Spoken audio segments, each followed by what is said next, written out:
Welcome back to my channel. My name is Kim, and today I'm bringing you my update for the books that I've read for February for the Romanceopoly, and then I'll get into the rolls for March.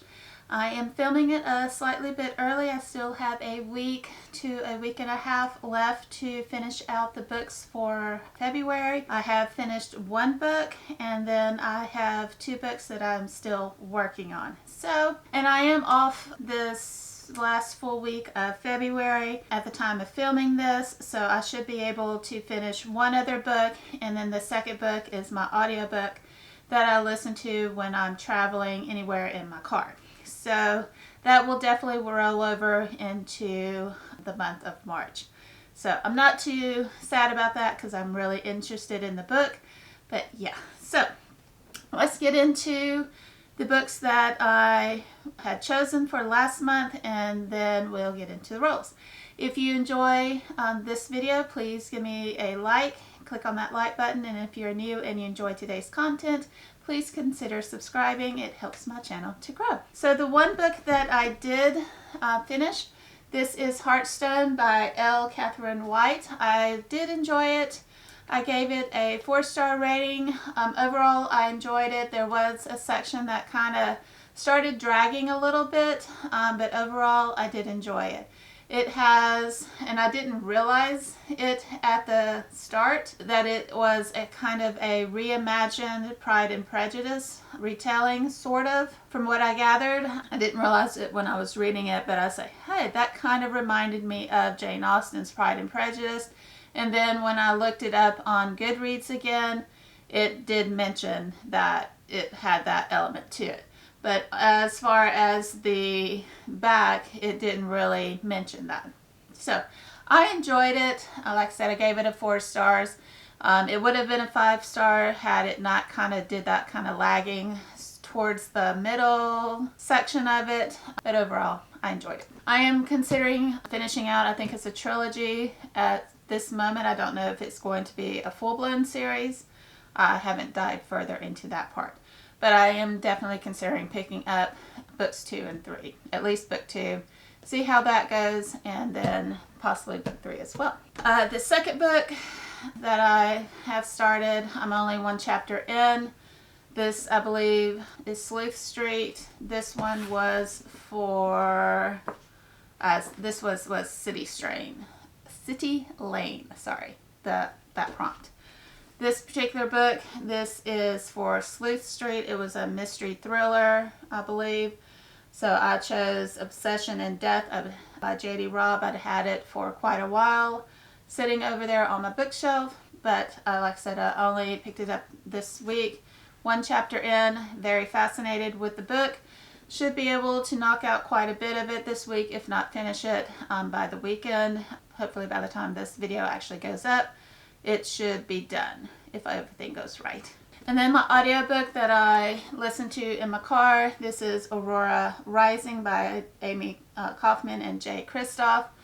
I am in the middle, somewhere chapter 5, I think. Yeah, chapter 5 into it, 5.5, somewhere around in there. In it, very good so far. Again, it's a fairly chunky book, but I'm listening more so as an audiobook, traveling to and from work. Then it happened to hit when I went on to break, so I got a lot of it read, like I said, going to work, and will read more of it while I travel. Because I get about an hour a day, about 25 to 30 minutes one way, and then the same coming back home, so I get a lot, quite a bit going to and from work. So this one I definitely know will roll over to March. So, but enjoying the ride so far. That is kind of my update. So potentially one book rollover, possibly 2 if I don't get Obsession and Death finished by this weekend or by the time this video goes up. So not too bad. Yeah, so let's get to the rolls, and we will see what 3 books, in addition to possibly the 1 or 2 that gets rolled over, to see what March has in store for me. Alright, so I have a 12-sided dice that I'm going to use, and I have my moving piece back on Sleuth Street where we left off this last time. So here we go for roll number 1. Whoop. And we got 1. So kind of rolled up, so 1 if it will focus. 1 space. So we move to a library space. So library, and I believe libraries are a mood read. As you saw with roll 1, I ended up with a library pick. So with library cards, these are mood reads, and I have no idea what I'm going to choose for this book, so I'm going to leave it up in the air right now. So I'm going to completely leave it up as a mood read. Sometimes I know kind of what I'm in the mood for at the start of the month, but as I'm filming it early, I have no clue what I'm going to be in the mood for, because I have been doing a ton of reading this month, which is very unusual, which I'm glad that I'm getting back into my reading mojo, but right now I have no clue what I'm going to want to read. So I'm going to leave this kind of up in the air, and when I figure out what I want to read, then I will do that, and then at the next picks, I will let you know what I chose for this card. So that's where I'm going to leave us. It's going to be up in the air. It's going to be a mystery until I figure it out. All right, off to roll number 2. So roll number 2.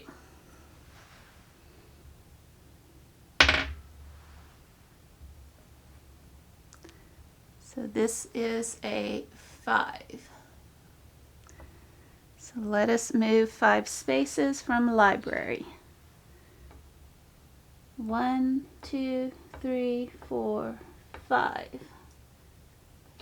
And BFF's house. Have I landed on that? Let me double check. Alright, so what I'm going to do so I can make sure I document on my board what I have so I don't re-roll on the space is I'm going to mark it with you guys of what I have already hit. So I know I've done, what was it?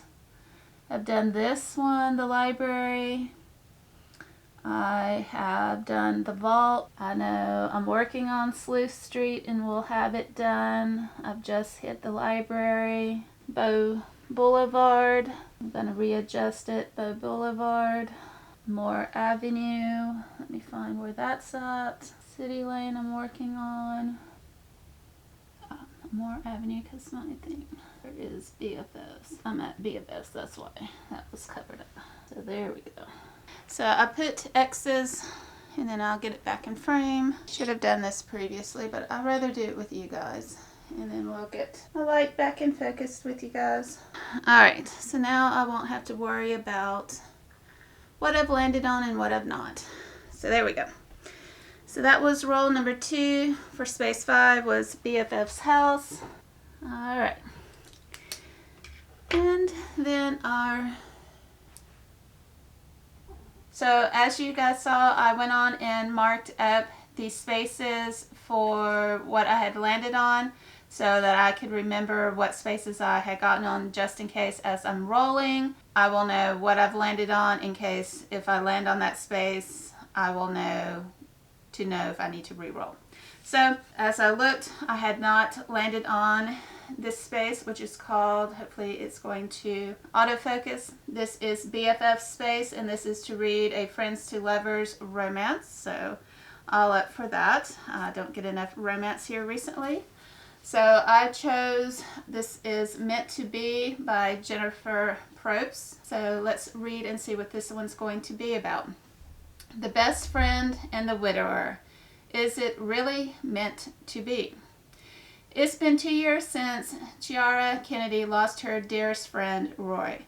Chiara misses everything about her. Rory's widowed husband is another story. Sebastian Ryder is a man Shara had secretly wanted let slip away and hoped to never see again. Then fate throws them together for an unexpected one-night stand and a morning after of new challenges. Sebastian had a soulmate in Rory. Shutting down after his tragic loss, he kept a cool distance from everyone, including Shiara, with whom he once shared a deep if fleeting affection. That was over and done with a long time ago. But when they meet again, old emotions resurface, along with a heart-stopping past that haunts them both. As Chiara and Sebastian grow closer, finally getting to know each other, Chiara struggles with feelings of guilt even as she cherishes her second chance with Sebastian. Will fate allow them to overcome the past, or are they destined to always wonder if they're truly meant to be? So, kind of a second chance, best friends, kind of romance. So we shall see what I think of that. And then our third and final roll. See what this is going to get us. And it rolled off screen, but it was a 10. So I'll bring it up. So a 10.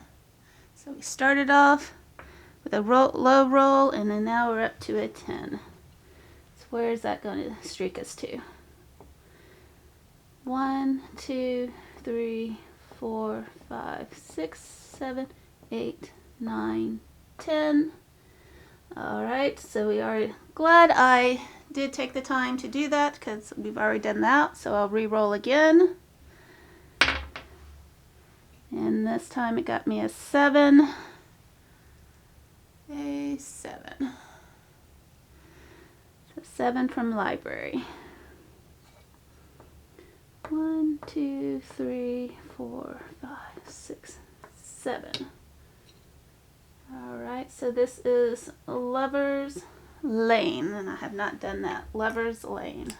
Alright, so that was third and final row, which I'm glad I marked them, so yeah, so I know which ones I have and have not done. So let me put an X on Lover's Lane for the next time. Alright, so as you saw with roll number 3, I ended up having to roll again, which I'm so thankful that I did in fact mark off the spaces of what I had landed on. That was a good call for me in my second roll before I got started with that. So I ended up landing on Lover's Lane, and I'm going to have to stretch this a little bit. I don't have a ton of the, and I'm going to mess this up if I don't read it off, of the LGBTQ plus rep books. I'm trying to get better and branching out. For this particular prompt, it's supposed to be a male-male book, romance representation. I don't have one of those, but I am going to read Malice. This is a female-to-female style book representation, so I'm going to choose this one. So it doesn't quite fit the prompt, but I'm going to choose this one to fulfill it because this is what I do have for it. So Malice. This is a retelling, and I'll read you about it. So once upon a time, there was a wicked fairy who, in an act of vengeance, cursed a line of princesses to die. A curse that could only be broken by true love's kiss. The handsome prince, the happily ever after, utter nonsense. No one in Briar actually cares about what happens to its princesses, not the way they care about their jewels and parties and charm-granting elixirs. I thought I didn't care either until I met her, Princess Aurora, the last heir to Briar's throne. Kind, gracious, the future queen her realm needs. One who isn't bothered that I am Alice, the dark grace, abhorred and feared for the mysterious dark magic that runs in my veins. Even though it was a power like mine that was responsible for her curse. But with less than a year until that curse will kill her, any future I might see with Aurora is swiftly disintegrating. I want to help her. If my power began her curse, perhaps it's what can lift it. Perhaps together we could forge a new world.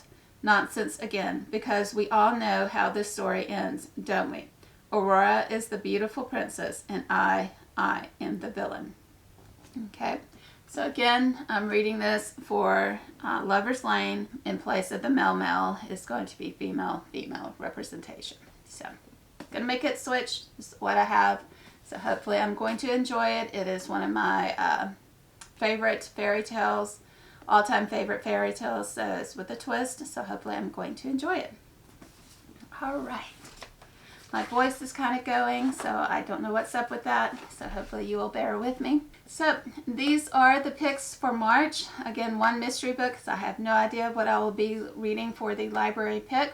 Let me know down below, have you read either of these two books that I know that I will be reading for the month of March? Any other representation books for the LGBTQ plus reps that you think I would enjoy, because this is a genre that I don't know a lot about. I would definitely love any recommendations that you think I would enjoy. Yeah, so leave me comments down below. I would love to hear back from you. Thumbs up if you enjoyed this video. Subscribe if you haven't already. And until my next video, you guys, happy reading as always. Bye, guys.